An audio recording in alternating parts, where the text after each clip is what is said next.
best of Would I Lie to You? Carol Vorderman, Janet Street Porter, Omid Jalili, Russell Howard, Ken Livingston, Clive Anderson, Miranda Hart, Reginald D. Hunter, Terry Christian, and their team captain, Lee Mack. And facing them tonight, Jamelia, Stephen Mangan, Claudia Winkleman, Marcus Brigster, Fern Britton, Davina McCall, Joe Brand, and their team captain, David Mitchell, and your host, Rob Diamond. Good evening, and welcome to Would I Lie to You, the show that rewards the ability to deceive. Mark Twain said, if you tell the truth, you don't have to remember what you said. Well, Twain, I just write down my lies and keep them in a file. Then colour code them so I can see who I told the lies to. Then I have them cross-referenced with another file in case I meet someone else who might have heard the lie. And I have the files maintained by a full-time secretary in my lie library who's on call 24 hours in case I need a spreadsheet of the lies to be emailed over. And so, to round one, home truths. Carol, you're first up. Please reveal all. On Countdown, if I worked out the number puzzle before the time was up, I used to play a little game. That's where I've seen you before. So, David's team, what do you think? What little game? Well, on the numbers puzzle, you know, you used to do the press the target and the number and the target. And then there's a time limit. And then there'd be 30. You had 30 seconds to do something. Yeah. Well, most of the time, I'd get the answer before the clock started. So I had 30 seconds before the clock started. Yeah. What I used to do, I used to get my pen that I would write on the board with. And I used to go round all the props boys, and I used to make them tap the end of my pen, and how many could tap the end of my pen in 30 seconds was the game. So how many props guys were required in the production of Countdown? Well, Joe's been on Countdown a lot, so you know how we have someone like Harry or Vince or Stan who'd do the water pouring. Carol. And then we had. Oh, yeah, had. Tap the pen! Yeah. They're probably sat there. But this is not distracting to the poor contestants who are trying to do some maths out of shot. Slightly out of shot, yes. Yeah. Yes. I feel sorry for this new girl that's doing the numbers, because all the props guys must be going, oh, you'll have great fun on this show. They would have said to her on the first day, are we going to play Touch the Pen? And got fired for sexual harassment. We always played Touch the Pen with Carol. Well, I'm sorry. I'm just not like that. David, what are you and your teammates thinking? Well, what I doubt is whether you would be allowed, when the contestants are trying to work out the maths, to run around the studio getting men to touch your marker pen. So we think it's a lie, I think. I think we do, Okay. yeah. What a surprise. OK, Carol, is it truth or is it a lie? It is true. Now then. And do you know what? It actually is lots of fun. So, you seriously did this? Do you know when I was being really cheeky, I'd take the top off and then they all got dirty fingers? I think you just like to behave outside of society's rules, don't you? I wouldn't be surprised to find out you're an enthusiastic dogger.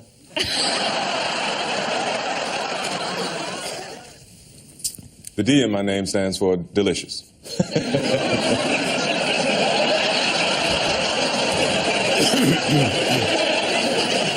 Obviously, why? Well, it was the late 60s when I was born, 1969, and black men my age around that time being given names like Reginald and Winston and Delicious because at that time in America, the affirmative action had just started. So black women saw an opportunity for their children to get more jobs. So what they did was, we'll give him a name that will enable him to be, recognizable yet dignified to potential employers. And, Delicious is dignified. well, I mean, you have to understand how it's a little different in the black community than it is in your white world. Like the name Delicious commands great respect in the ghetto. You probably don't listen to much rap music, do you, Fern? There's MC Delicious, Big Papa Delicious, French Golden. And where did Reginald come from? Reginald is a German name. It means mighty or wise power.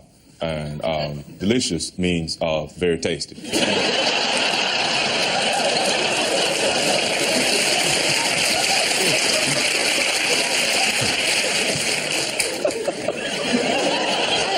What was your father's name? My father's name is Homer. And what was his middle bit? He didn't have a middle name. No. He grew up in the 30s and 40s, and it was very tough times for black people, and he couldn't afford a middle name.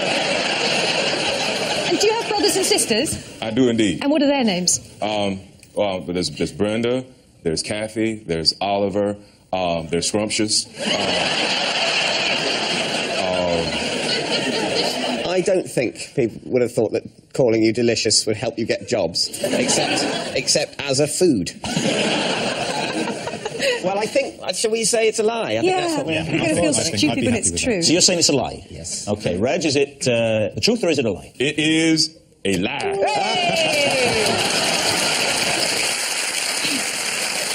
I won a junior one-man and his dog event when I was 14. As the shepherd or the dog? Did you grow up in the countryside? Nope. So how come you got so good at, manoeuvring sheep and sheepdogs? Oh, is that what it is? Sorry. Yeah. I thought, because this was like one man and his dog, I was going to ask you, like, how What did did you they think judge it was? Tell us what you What do you thought think it was? I thought it was one man and his dog, just being judged. No, I did. Sorry, I didn't know. What is it? What it is? Sheep herding. Yeah, using a dog to... Come by, all of that. All that. You've gone from novice to expert.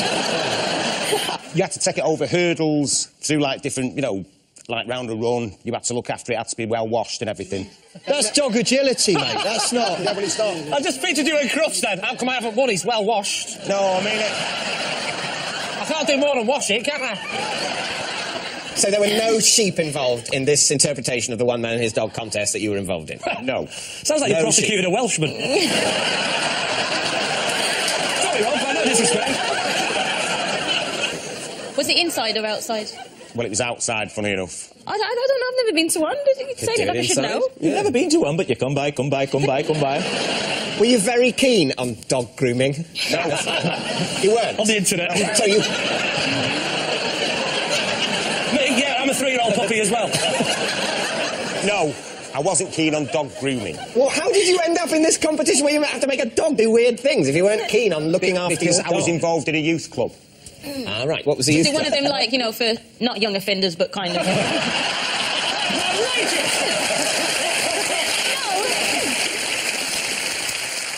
I think this is a lie. I think it's an absolute lie. He didn't train the dog. There was no sheep. I mean... I also think this is a lie. Well, I think we're unanimous. Oh, you're saying that it's a lie. Terry Christian, were you telling us the truth there, or were you telling us a lie? Well, sorry, lads. Oh, it's a lie. Of course it was a lie. The last time someone found a sheep in Manchester's city centre, the locals thought they'd captured a cloud. Now, for David's team, take a look at this. Right, somebody's phoned up. Yeah. Somebody called Dave, asking if we've got any sales jobs going. Getting in. Okay. Sometimes an individual can make the difference. Look at Julius Caesar. Hannibal, not Lecter, but Hannibal, the commander. He made a difference, didn't he? Defeated the Romans, and he was an individual. Well, this bloke could be the same, and we've got to get him here to listen to him, see what he's got to say. See? Okay. You tell him it's an introductory interview. Okay, we want to find out a bit about you. We want to find out phone what kind of personality you are, Where's what his makes you number? tick. Yeah, I'll phone him now.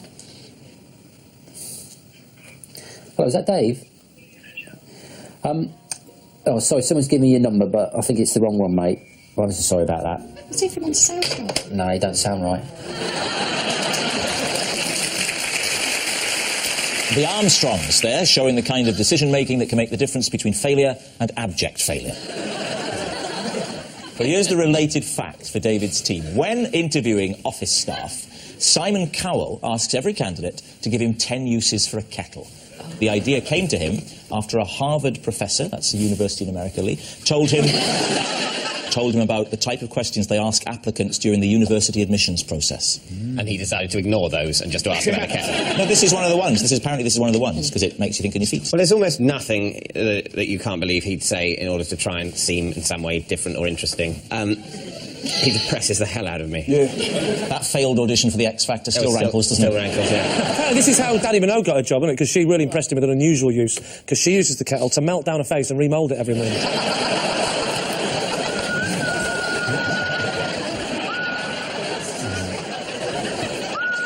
So, David's team. I think it's a lie. Lie? You've swayed me, it's a lie. We'll go with lie. David's team are saying it's a lie. I can tell you that it is actually a lie. Mick Jagger has been asked by a company if they can sell his ashes in collectible egg timers when he dies. They offered Mick Jagger, and it seems too good an opportunity to waste, Mick Jagger, they offered... That's good. It's not up there with the Ronnie Corbett. I'm not going to say for a second that it is, but it was worth an air. But what would Ronnie Corbett sound like if he was singing a Mick Jagger song? Yeah, good idea, good idea. Go on. I can't get no satisfaction. In Australia... It was an Australia... Don't try and look like you weren't pleased to be asked. David, time to make a decision. So we're going to go with true. You're saying it's true. All right. Well, let me tell you this. It is true. Please welcome this week's special guest, Sadie.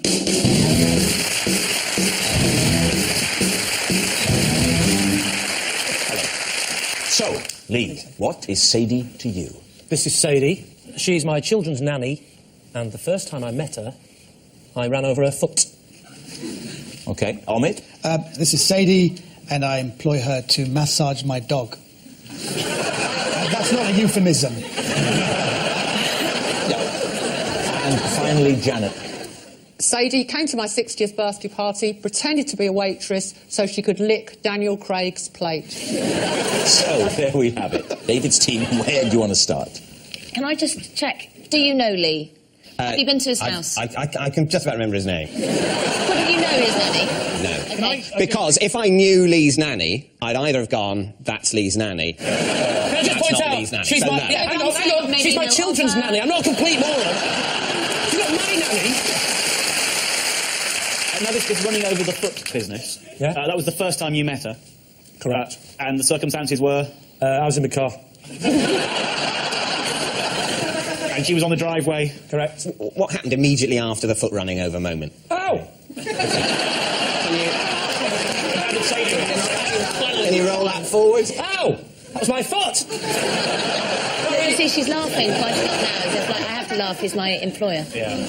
But this wasn't, as it were, how you met her. You didn't run over her foot and say, you look like you might be a good nanny. It was the first time she'd arrived at the house. I'd never met her before. So because my wife... Your wife had interviewed her and... Yeah, and I can finish my own sentences. Yeah. I'm really good at it. My wife had interviewed, actually, you're correct, yes. Tommy, why do you have to get your dog massaged? First of all, it's my kid's dog. We've had the dog for about 7 years. They wanted to get a masseuse because of arthritis. It's a spaniel. We've had it for 7 years, so in dog years it's about 42, so it's quite early, and I didn't want to pay for a masseuse, but it Couldn't somebody killed the else dog. learn to massage instead? It's a very quite it's a highly expensive. skilled thing. It is. It's about £35 a session. And how long are you going to have to do it until the dog... We don't know. It may be indefinite. You know you can have a dog put down for 30.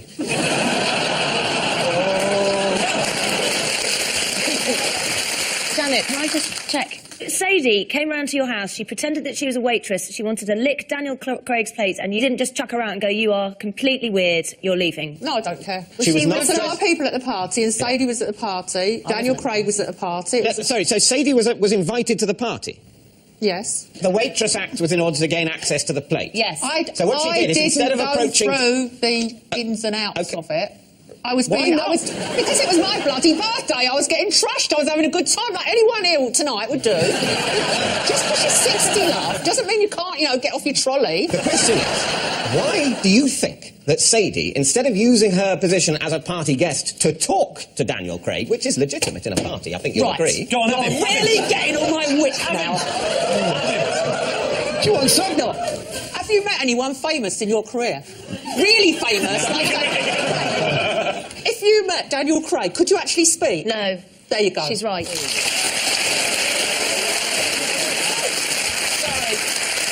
Are you going to walk over and stand there in answer to every question? We're all a bit scared now. No, hey, I'm most scared because I'm closest. All right, we need an answer. So David's team is Sadie, a nanny whose foot Lee ran over, Omid's dog masseuse, or a plate-licking pretend waitress at Janet's party.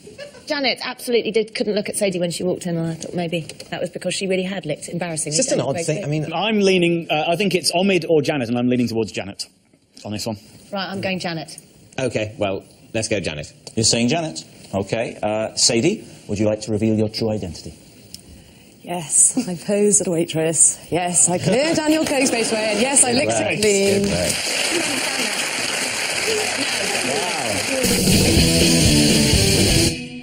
As a child, at my grandparents' house, I had a little bell that I would ring if I wanted anything.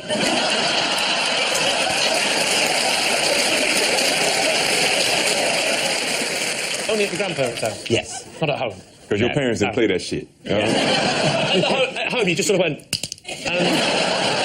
So what years are we talking about here? How old were you? About 6. What were the things you wanted when you rang the bell?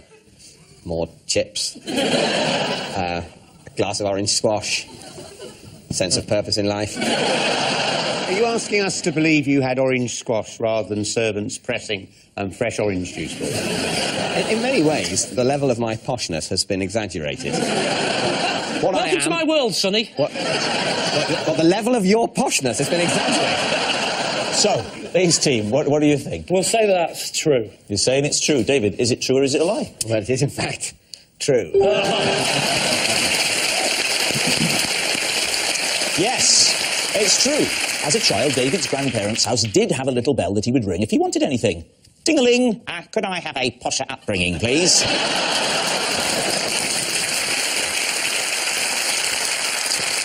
If you give me any date before the year 2000, I can instantly tell you what day of the week it was. Bollocks.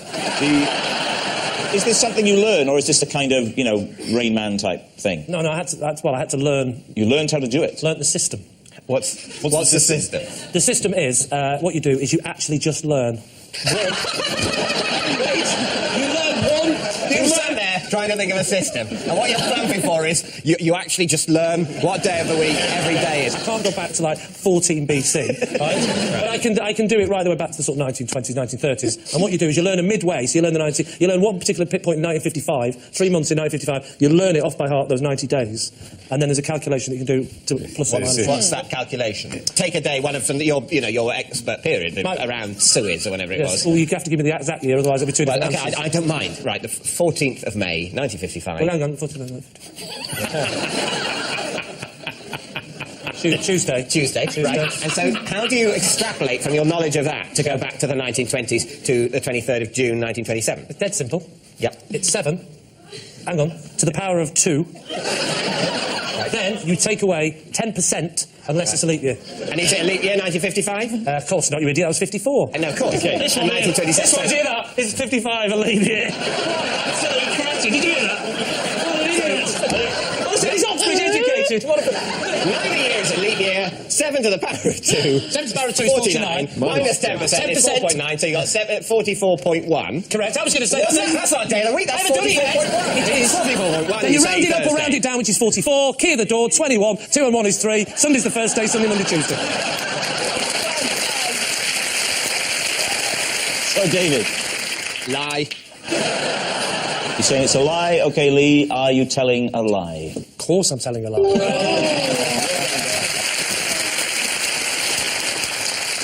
I have told my children that every time they lie, a puppy dies somewhere. Now you've used this line on the children, has it actually stopped them from lying? Well, it certainly seems to have done. Yeah. Because they do care about puppies. Yes.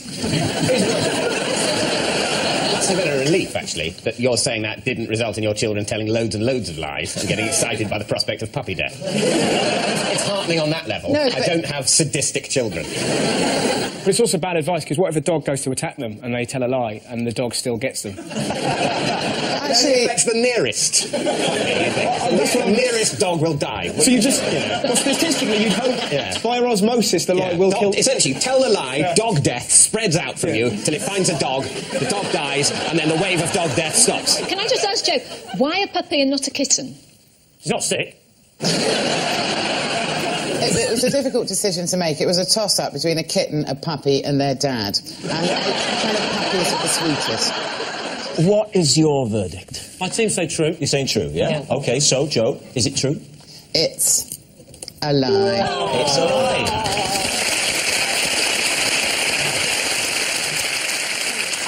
Possession. Now, there's a box just behind the stage there, Claudia, if you'd like to get the box. Bear with me. Take out its contents. OK. In here is my pet cat from when I was little, and my dad had her stuff for me when she died. Oh. Here she is. I'll just pop her on the desk there, Claudia.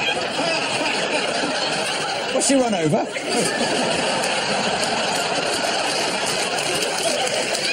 This is Coffee. And she was my most loved pet, and she died when I was 14. I could even get upset about it now. Yeah. And How did your... Go on, then. You can get upset. Did you want want to exploit her on a light entertainment panel show? Did you want your father to stuff your cat? No, once but it I was died? so devastated, so upset that she died. My dad, as a present, gave it to me, all stuffed, and she came to my wedding. Sorry. Came to your wedding? I think Lee, not of her own accord. Was she a bridesmaid and came down on a trolley? No. I just don't believe Claudia, even in Claudia's world, which I love. I love your world. However, this is a step too far. I just don't believe. Well, That's pretty convincing. it's talking to her now. Time now for Lee to make a decision. She looks like a very lovely but slightly unstable woman, and I'm going to say that that's true. You're saying it's true? OK, Claudia Winkleman, is it true or is it a lie? It is indeed a lie. Oh, what a shame. It's a lie. I have made a CD of the sound of my kettle boiling, and I play it every night to help me get to sleep. Lee's team, is that possible? Why would that help you get to sleep? It reminds me of my grandmother, because we were always caravanning when I was little, and she'd be up later than me, and the kettle would be just boiling on the gas stove, and I could hear that little hiss and whistle in the bubbles. I had it done for me by the sound people at work. You Really? absolute lie. You're trying to tell us. All I'm picturing is a man now with these big things on going like that in a... In 5, 4... I don't know how You're they lying do in bed with your husband trying to get to sleep, and you put the sounds of a kettle boiling. And he's all right with that, is he? I go to bed earlier than he does, because I have to get up at 5. Right. For what? To switch the kettle off.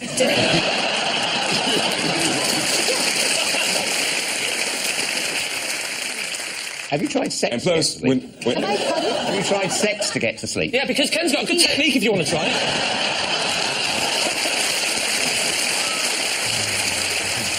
what do your kids say about this CD? They think it's weird? No, they put up with it. You No, know. you're lying now. Kids think everything is weird. No. If I'm really, really tired, I'll go upstairs and they will already have put a hot water bottle in the bed and the CD on the thingy. Oh, goodness, you're just off the scale. So, Lee, what are you going to say? We'll say it's a lie. You're going to say it's a lie? OK, Fern, reveal all. It's a lie.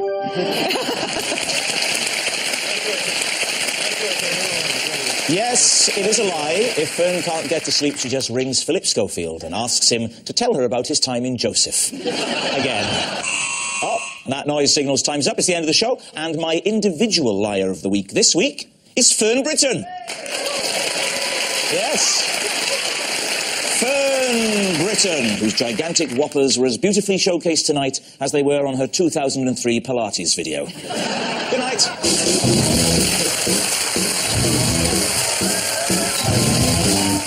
Light up your Christmas with the BBC. For full details of the sparkling lineup of comedy programmes throughout the festive season, go online to the special Christmas website.